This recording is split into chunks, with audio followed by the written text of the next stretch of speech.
Hi everyone, welcome back to Turns Digi, our fourth session for the day. We've had 12 or 9 great speakers sharing their insights and tips so far today, and we have 3 more for this afternoon. So Turn Digi was set up a couple of months ago to help promote entrepreneurs, rising talent, and also about gender equality. So we had a great session on April 30th, our first Turn Digi event, and we're lucky to have another one today. This is our final session with Jose, Hannah, and Becky. I'm SEO Joe Blogs. I'm a freelance SEO consultant, and I also work as a growth marketer at Authoritas, which in 30 minutes, there will be tea time SEO. So I know some people might also be checking in to watch those, the tea time as well. Without further ado, I'd like to pass over to Jose, who's going to be talking about how to integrate Google indexing data into your SEO strategy. Please also drop your questions and comments in the chat here, and we'll be answering them at the end. Over to you, Jose. I'll move this from the screen. All right. Let me see if I can share this. Can you guys see that? Yes, we can. Awesome. Well, first of all, thank you so much, Joe, for inviting me to this event. I'm really excited to be part of it. And thanks to everyone who's tuning in to spend some time together in this session. First of all, my name is Jose. I'm a technical SEO consultant at Behavioural, and today I'll be speaking about integrating Google indexing data into your SEO strategy. So I've divided this presentation into 4 main parts. The first part is why it's important to know how much of your website is indexed. The second part is how you can gather this data and different methods that you can use to gather this data. And the third part is how you can use this data to inform your SEO strategy. And the last part is I'm going to be sharing one tactic that you can take home and that you can use from today, as well as a few other mentions of strategies that you can use and explore in your own time. All right, so let's jump right in. So why is it important to know how much of your website is indexed? Well, firstly, because if you're not in the index, you're not in the SERPs. So if you want to appear in Google search result, Google has to discover, crawl, and render and index your site, okay? And then once your site is indexed, you will be eligible to appear in Google search engine results, and then you can acquire users through the organic channel. But if your website is not indexed, you won't be able to appear in Google search, and therefore you won't be able to acquire users organically. Obvious, I know, but good to mention. Second, because Google evaluates site quality based on index pages. So John Mueller has said it a couple of times in the Webmaster Hangouts, but it's important to know that if you are you've put a lot of time into creating good category pages, good blog posts, good editorial pages, good product pages, these pages will be evaluated in the same way as if you had uncontrolled fast navigation or unsupervised user-generated content or indexable non-canonical URLs, and this can become a problem. And thirdly, the third reason is because you can be using Googlebot's resources inefficiently. So, for example, if you have an e-commerce site where each category page has lots of crawlable and indexable fast navigation with lots of parameters, or you have to load your new products via JSON object or JSON file, then Googlebot will have to crawl and render these pages to understand if these pages are actually important to serve a future user query, and therefore it might be spending time and resources into pages that are actually not that valuable compared to other ones that you've dedicated time to, and you might not get those either crawl or render. All right, so what are the methods that you can use to check Google index status data? So the first method that you can use is the site operator, or the site operator with the in URL operator in Google search. This is really easy because you just go site, column, and your site, and then you get a result. The problem with this method is that it's a really rough estimate. It's not very accurate.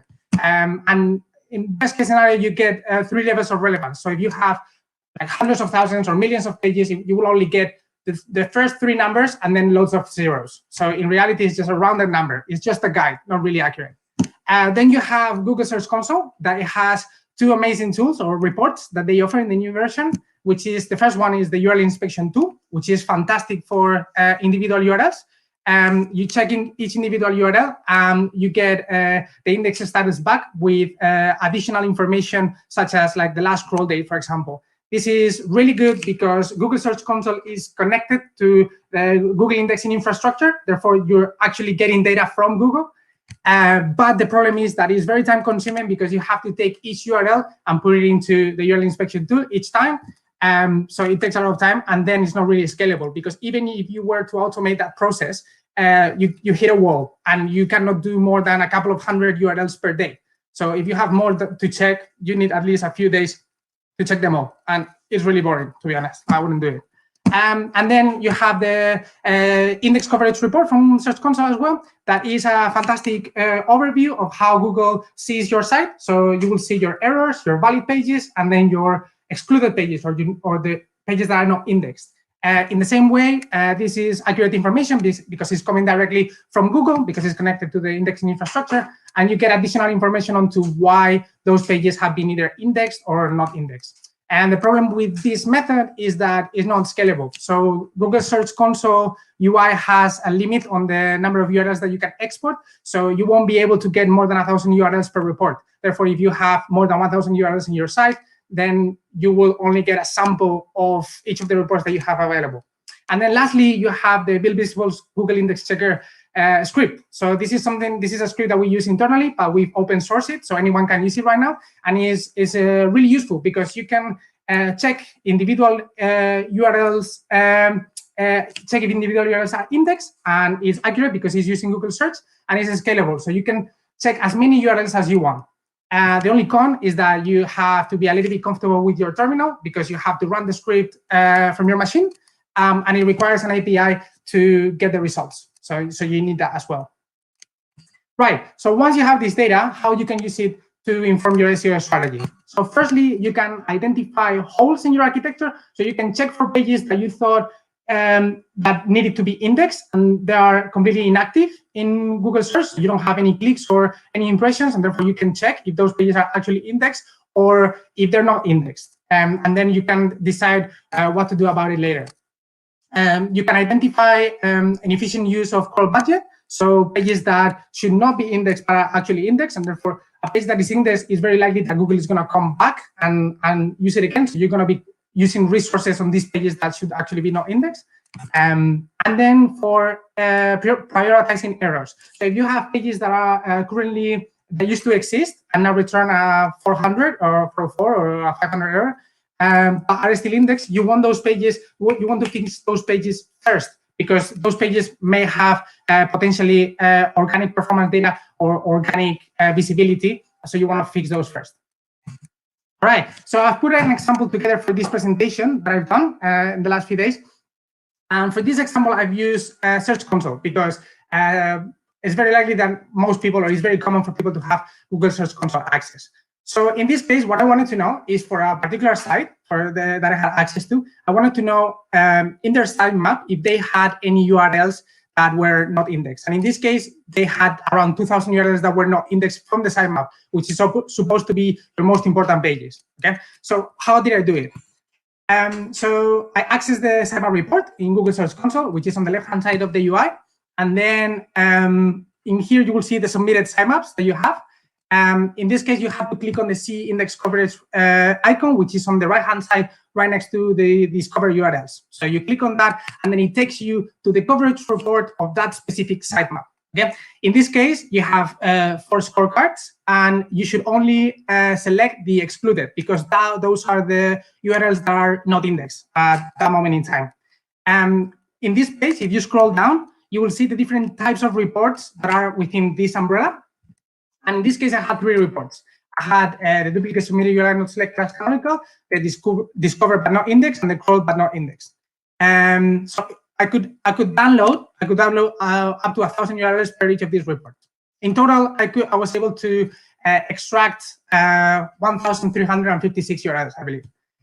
So once I had these exports, what I did is combine them with a crawl that I did from these URLs using the streaming FOB. the good thing about Screaming Frog is that I could hook up the Google Search Console API, so I could gather both the status code that I wanted to know if they were 200 or 301 or 302 or 404, and then with organic performance data, so clicks and impressions that these URLs that are supposed to be not indexed if they had any performance data. Right. So what were the results that I found? So in this case, this sitemap had from those 2,000 not indexed and the 1,300 that I had as a sample, 752 had some kind of organic activity. So either had clicks or impressions, which is more than 50%, it was quite a lot to my surprise. And then 604 were inactive. So it means that they didn't have any organic performance data, no clicks, no impressions for Google search. So I wanted to go a little bit deeper, and I wanted to know how much of that activity was happening. So I wanted to know how many impressions, for example. And in this case, from the duplicate but not selected as canonical, I found that almost 70,000 impressions were attached to these URLs. So a massive amount. And then it also had around 100 clicks as well. So quite a bit of organic activity for URLs that are currently not indexed. All right. So once I do, what would I do with this data? So what I could do is check if these URLs should be actually not indexed, and if the canonicals are getting as much organic activity as these URLs were having before. But what other use cases can I have with indexing data, with Google indexing data? So you can have more in-depth analysis of sitemaps, so you know if the URLs from your sitemap are actually getting indexed or not, and therefore try to prioritize the ones that you actually want indexed. You can also check and control facet navigation, so a lot of parameter URLs that are not serving any value to any users. You can check those. You can check for inactive product or category URLs, for example. So products that you actually want index or get traffic, or you should be getting traffic if those are indexed. And as I said before, you can check also errors that are still indexed or are still in Google's index, but there are many more. So before I finish, I just wanted to mention that there is a lot of additional information on the index coverage report documentation from the Search Console help website, which I definitely recommend to read. It's really good. They put a lot of time in it and it's really useful. And then if you are interested in understanding Google index levels data at scale, so if you have more than 1,000 URLs, I wrote a blog post on Bill Visible's blog about how you can scale Google index checks using the script that I mentioned before. That's it. Thank you very much.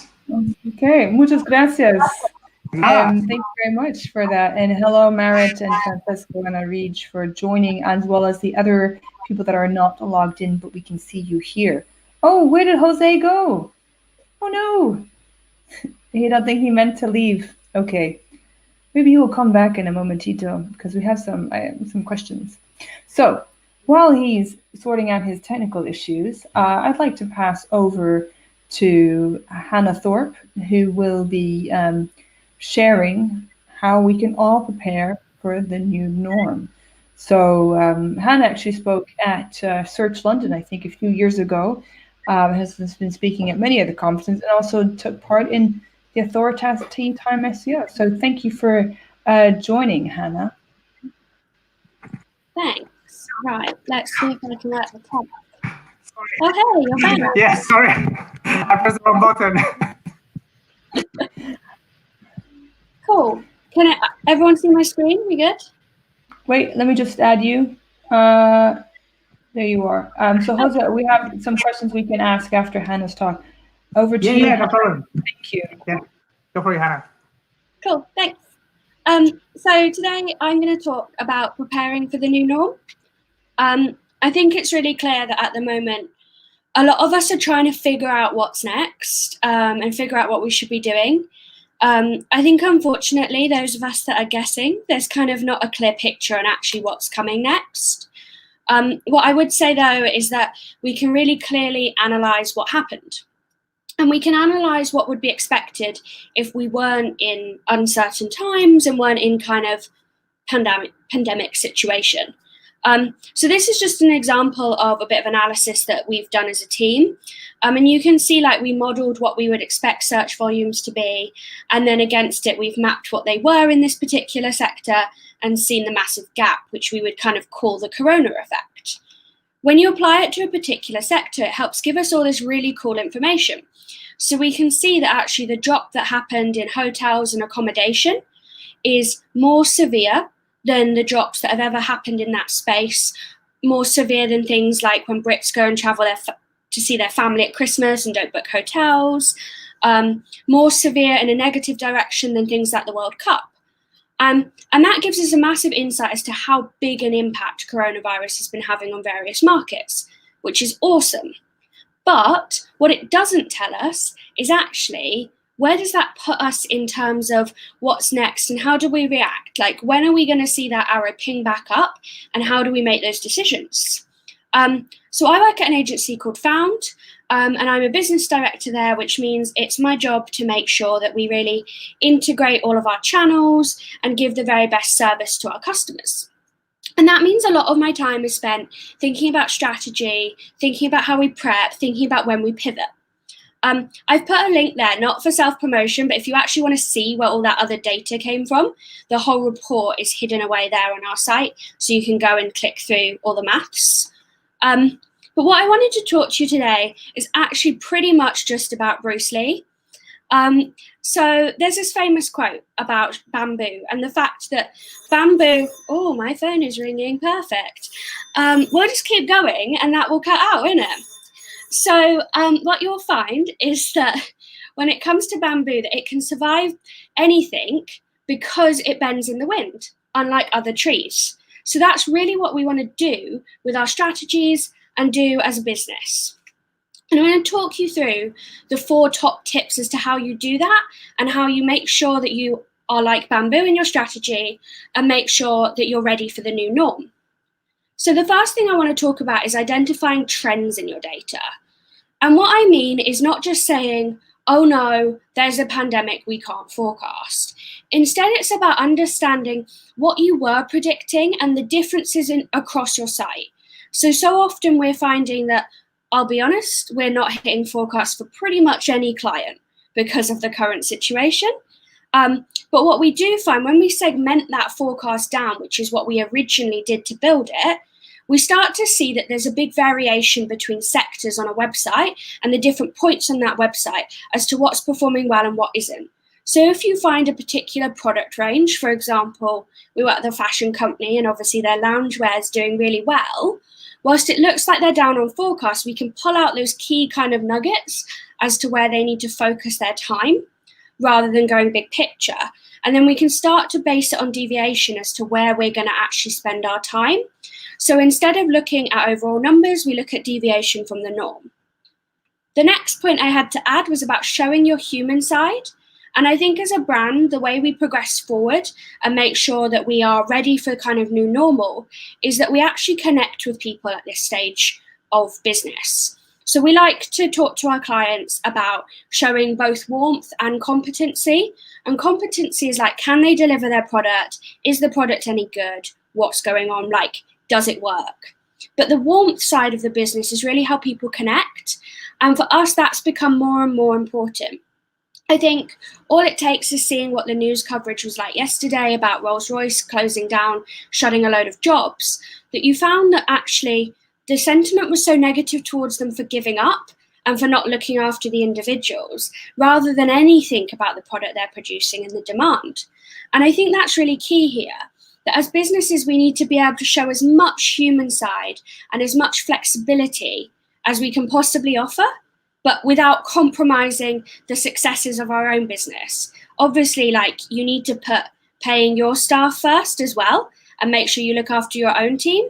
But if you can do more and do extra for people, then we'd really recommend it. And then invest in long-term growth. Now, obviously, this one only applies if you're really at a position where you can.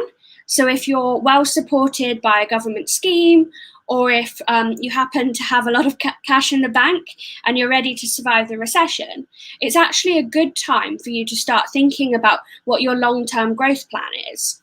we've got a few clients who've been in such a fortunate position. And what we've seen them looking to do is things like understanding if now's the time to change their site navigation that previously they thought was too big a job, or now's the time that they can actually redevelop the site because there isn't a risk in a loss of business because numbers are already down so low. So it's definitely time to think about the value of our actions now in the future, which kind of leads into my fourth thing about how we prepare. And I think that's measuring more and measuring better. So in effect, what we're finding is that anytime you enter into a recession or a pandemic or any form of negative impact on the economy, that you'll find that individuals buying are going to get less and less certain. And with that uncertainty, the purchase journeys that we see are just going to increase in length. And as each purchase journey becomes longer because they're more considered purchases, the value of attribution becomes more and more important. You can no longer just rely on like last click organic as your measurement format because you won't get the true picture of how all of your funnels are working together and really understand what is working in your marketing. And it becomes so important when businesses are cutting marketing spend during the same period that you know what's actually working and that if you turn something off over here, that it's not going to impact your performance at the bottom line. So now's the time to really focus on attribution, measurement, and understanding how your marketing mix works together. And that's kind of a crash course in what we would recommend in terms of putting your strategies together and preparing for the new norm. I think anyone that's telling you exactly what you should be doing at this time is taking a bit of a risk because we don't know what's going to happen tomorrow. We don't know what's going to happen next week. But all we can recommend is that you continue to be as much like Bamboo as you can. And that was everything. Thank you. Thank you very much, Hannah. Some good insights there. I do hope that those that are in the fortunate position, yes, can take advantage of where they are and obviously be in a position to then develop maybe the skills or perhaps, you know, change their website for when everything does go back to the new normal. If anyone has any questions, please drop it in the chat. I did want to just ask one to Jose just before. I will put it in the chat as well. What you were talking about, sites that were excluded. So does it send, do you think, a negative impression to Google, maybe would have a detrimental effect on your rankings, let's say, if you have more excluded pages than valid pages in Google Search Console? There are some people that have done redirects and so they don't want to have it included, or there's some people that have got rid of pages but they're not still officially got rid of, and so they might only have something like 1,000 URLs, but they've got 5 to even sometimes 10 more that are actually excluded pages. Yeah, I think in general, I think having excluded pages is not bad per se, because as I said before, for example, you can actually have no indexed pages. So you can actually literally say to Google, oh, I don't want this page indexed, and that would be part of that excluded section. Therefore, it not being in the excluded section or have more than excluded is not bad per se. However, what I would say is if you have that many excluded pages, you actually want to know why those pages are excluded. Like, is it because you're producing this bloat of pages that Google is crawling and saying, oh, this is rubbish, you know, I just want the clean stuff, you know? I wouldn't say that is bad per se. As long as you have it under control, that's the most important thing. Just have it under control. Try to be efficient with your site. Okay. So I think it's just, yeah, some people have, you know, bad redirects, and that's why they have these exclude URLs. But basically, if there are no index, then you shouldn't really worry so much about it. But if they are indexable and they're excluded, then probably that's something to be worried about. Okay, great. Yeah. Thank you. If anyone else has some questions, please enter them in the chat. In the meantime, though, I will pass over to Becky, who can then take us through some different PPC tips. Thank you very much. I'll add your screen. Which hopefully you can see my screen now. Yes, thank you. Perfect. Hi, thank you so much, Joe, and they were both brilliant talks, so thank you both, guys. So I'm going to talk about behavioural economics and whether this is the secret weapon that maybe your PPC has been missing. Tiny bit about me, so Becky Simms, founder and CEO at Reflect Digital. We became part of the lab group last year, which gave us a real central focus on human behaviour and how we can use that in our marketing. I've got over 15 years experience in digital, and you've got some of my contact details on screen there. So we've got a lot to get through. We're going to start though with just this. I just want you all to kind of read that to yourselves for a moment and see, yeah, we'll come back to it in a minute. So I'll just let you all have quickly read everything on screen and then we'll move on. So my 10 minutes today assumes if you're in PPC that you're already doing amazing work. And I'm not here to tell you how to completely change what you're doing, but actually you're curious. How can you do more? What is that next level of performance? Now, I'm not going to teach you anything new about Google or any of the different ad platforms out there. Instead, we're going to talk about humans, because humans and not having a human focus really does mean that you're failing your audience, because we have to remember on the receiving end of any digital experience we have is a human. We're really complex people, complex systems with what goes on. Another quick game for you, and this you can just play this to yourselves, but it's just a really good way of explaining how we are so different. So we've got two people on screen here that you can't quite see. Now, they both are between 30 and 40 in age. They're both male. They've both got children. They both are definitely millionaires. How much in the bank, I don't know, but they're definitely in that high earning bracket. Now, let me show you who they are. So they are Skepta and Prince William. Now, what I just ran you through was the kind of demographics that sometimes clients might present us with and say, right, this is our target audience. But the problem is, at the end of that are all these humans that are different. And actually, if someone then specifically said to you, write some ad copy for Skepta and write some ad copy for Prince William, I can be 100% sure you're not going to say the same words and you're not going to put it in the same way. And yet by demographics, we end up getting forced into that sometimes because we're just putting people into buckets. So we are all different. And what we're going to talk about now is how can we ensure that our ads account for these differences? And actually what we all have behind us, though, if we take away demographics, is themes behind our motivations. So at Lab, our parent agency, they created this persona model called Monkey Line. So it's very playful in name. You can follow the URL at the bottom and you can go and play it yourself to find out where you sit. And you'll probably find that if you're in a work scenario and with a work head on, you might get a different result to how you are at home. But let me just quickly give you kind of the headlines on it. So the monkey is the contextual part of our brain. And this is our kind of desire to be noticed and to be recognized for what we do, and really wanting to be kind of shown for status and value and the purpose that we bring to what we do. You've then got the lion side of our brain. So this is our rational part of our brain. And this is where we've got a real desire to get our intentions met, and we fear not being good enough, and we want to achieve, and we want to master skills, and we want to know that we're amazing at them. And then the dog. So this is the connected part of us. This is where we want to feel connection with our friends, our family, our customers, our team members, etc. And I've got a real fear of being rejected when it comes to the dog part of your brain. And what we do is, and on screen here, and I'll share these slides later as well, you can see there's some more words that sit with monkey, lion, dog to give you a bit more of a feel. But what we're doing here is trying to get motivation out from people. So instead of saying we're going to target these people that are between 30 and 40 in age, actually we're going, why do people buy my stuff or buy my service? What motivates them? And actually we don't care if they're 30 or 60 or male or female, that it doesn't matter. What we care about is what motivates them to make that decision.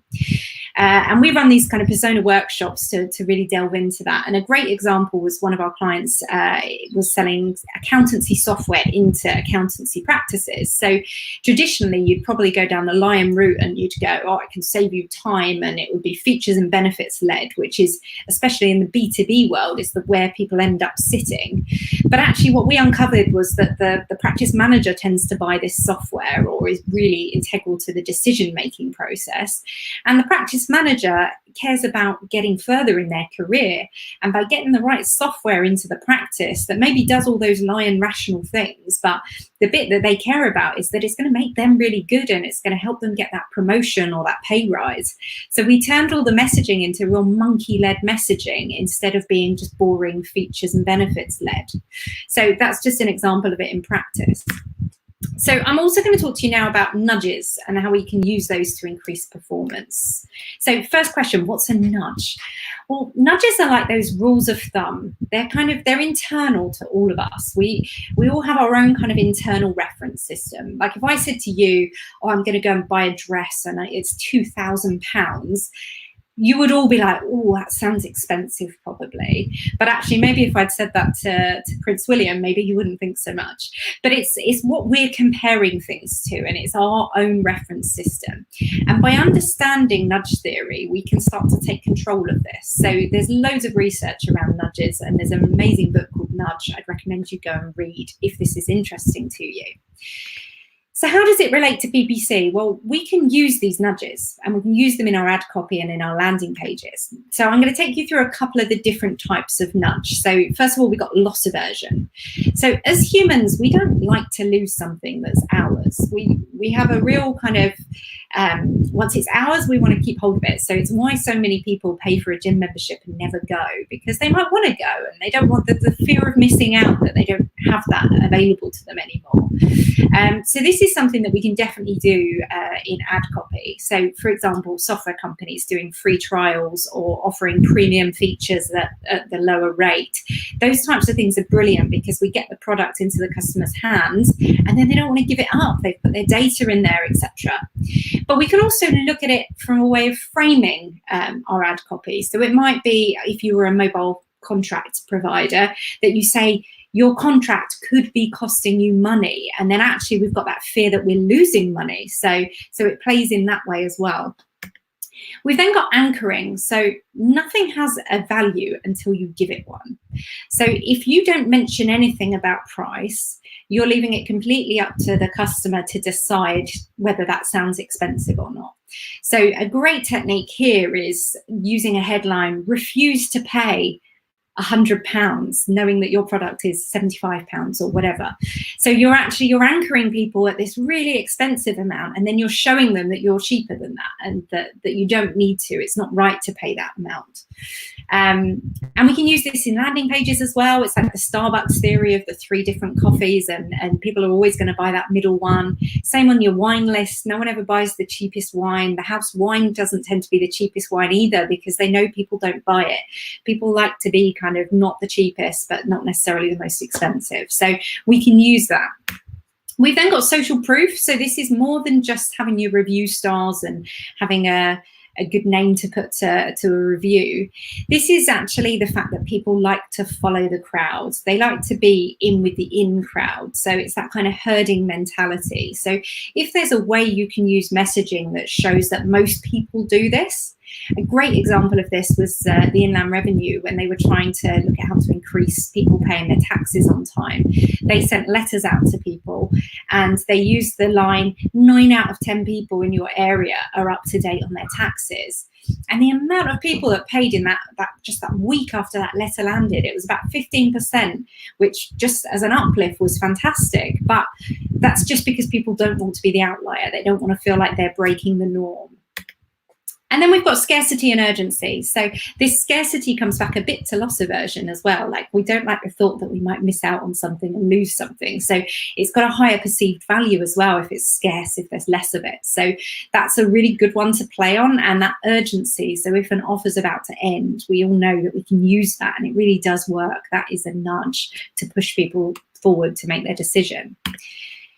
Remember the blackboard. Now, I'm just going to ask you to think about these words to yourself for a minute. What do you remember from the blackboard? And I'm going to show you what was on there now. So have a little think, and then let's have a look. So on the blackboard, there's a really good chance the words that came to your mind just then were the ones that were circled. And I'm sure all of you might have broken the norm slightly, but some of you will have remembered those. And the reason that you'll have remembered those words is because we made you think. we had cognitive strain. And it's funny, in digital, so often we tell people not to make people think and just make it as seamless as possible. But friction and making people think creates memorability, because we've made the brain do something. So therefore, we're so much more likely to remember it. So I play that little game just to kind of bring it to life. But that then comes into another nudge type that we can use, rhyme and unexpectancy. So I'll start with the unexpectancy, that if this works particularly well in kind of visual ads, so your display ads. If you can have something that visually is unexpected, you're going to grab attention and you're going to create cognitive strain, and you're going to make them remember what they saw, because they've had to think about it and they're like, what's that there?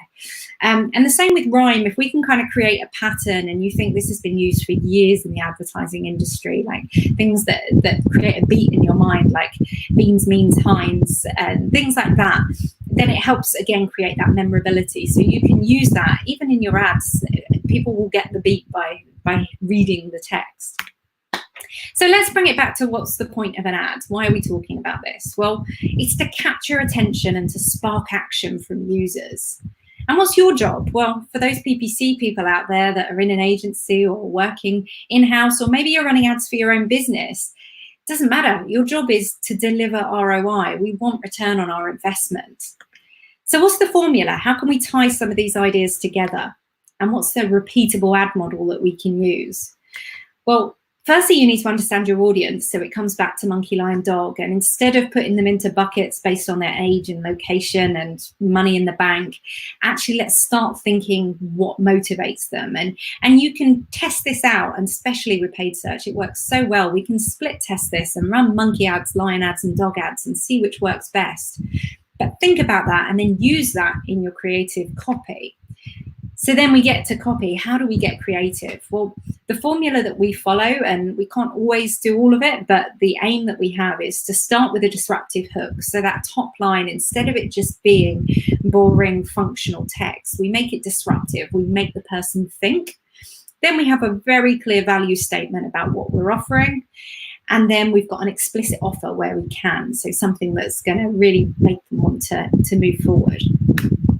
I'm just going to end with 2 quick case studies, and then I'm done. So this one was just for a hospitality business, and you can just see the difference here on the screen between their old ad and their new ad.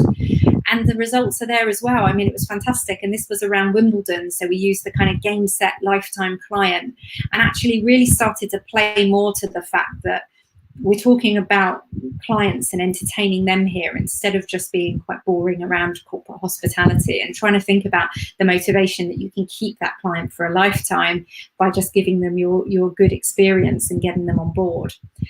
And then finally, this one was brilliant. This was Lab, our parent agency's campaign. This was for CA Technologies, and through their persona workshop and really deeply understanding the audience, they realized that the customers of CA Technologies believed that it wasn't possible for something to be robust and agile, which is something that CA Technologies believed their software would do. So we decided to create something fun and different and disruptive by talking about robustly agile and creating our own animals that were robust and agile. These were also animated, so they really grabbed your attention when they were in the channels. And it was memorable, and the results were phenomenal. So you can play with it and try and be a bit more fun and a bit less just following the norm and sticking to that lion messaging. It's so important to bring more monkey and dog into what you do. So hopefully that was useful. Would love to hear any questions anyone's got. So I will stop sharing my screen and we'll go back to the group. That was great. Thank you very much, Becky. Everyone's been saying some great things. Becky saving the best to last.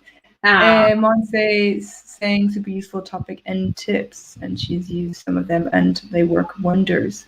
I had a question about the personas, and I'll put it also in the chat.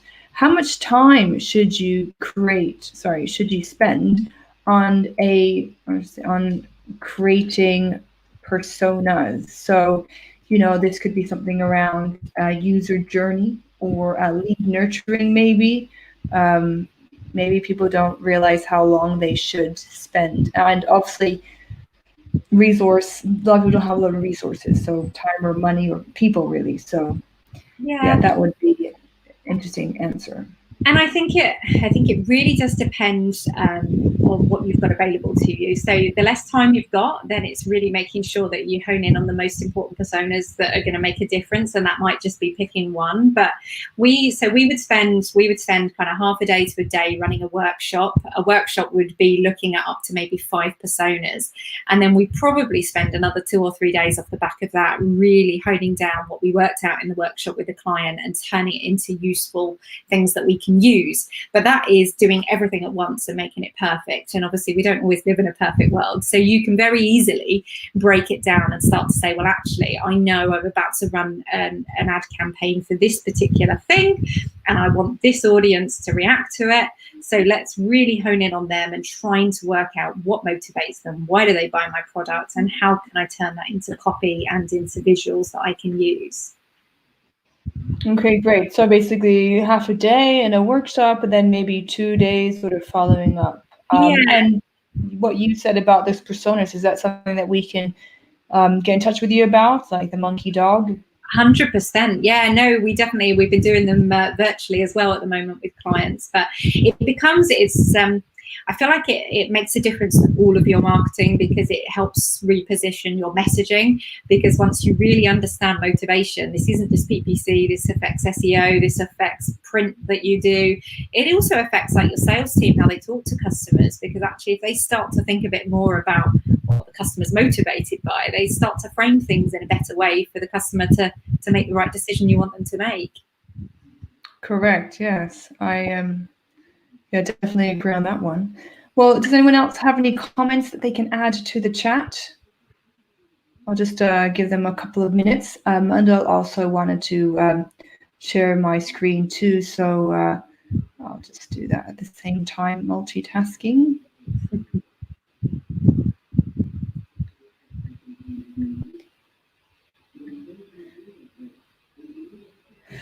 So we have no other comments or questions yet, but I just wanted to say a big thank you to Jose, Becky, and Hannah for coming on board. I know, as I said earlier, during this time, everyone is very, very busy. We had 12 great speakers today. A lot of them came from the Women in Tech SEO community. Thank you, Arij, for setting that up and continuing to run that. We've had some great insights and tips. Some of the speakers have already shared their insights online. And if you have subscribed to, signed up to Turn Digi, then I will be sending out an email and you can just have it all. We used to call it spoon-fed to you. I could just say, this is Hannah, this is her slides, Becky's slides, Jose's slides, and so on. And I also wanted to say, that I had some help for some of this event. So Nikki, who used to be at Majestic, Nikki Carey, she did the formatting for the presentation. So thank you everyone for using these. She has her own company, Chunkable. And also Alexander Huss, so Christina Azarenko, who spoke as well. He did, we worked together and he did some of the artwork, which was great. Well, he did the artwork. So thank you very much for that. And we had so many people come today and also last time in April. We've got 102 subscribers. If you did like and enjoy the sessions, please subscribe. This is an event that is promoting entrepreneurs and self-employed and those working on their own small businesses are not really covered by any government grants. So I wanted this event to help to promote people like that, including obviously myself, a contractor. We also want to promote rising talent and also its gender equality. So want to make sure that everyone, if they have something to say and want to speak, they have this platform to do that. So thank you everyone for joining. We had some great tips that everyone shared today. If you want to find out more, please subscribe to the YouTube channel, which I'll just share in the chat now. And yeah, if anyone has anything else now, please share it. Otherwise, I'll just say a big thank you for all of you for coming today. We had 12 great speakers over the day. And thank you very much to Becky, Hannah, and Jose for being here. Thanks very so much. much. Thanks, everyone. Thank you for having us, and well done, Joe, for putting on a brilliant event. Definitely. Definitely. Thank you. Thank you very much. All right. Well, this will all be, as you know, stream live. So it will all be on YouTube for everyone to have a look at later. And I'll send an email around tomorrow with some of the presentations, but the speakers will also be sharing theirs now on Twitter and LinkedIn. Awesome. Thanks for everyone Great. to join in as well. Gracias. Thank you. Adios. Thank you.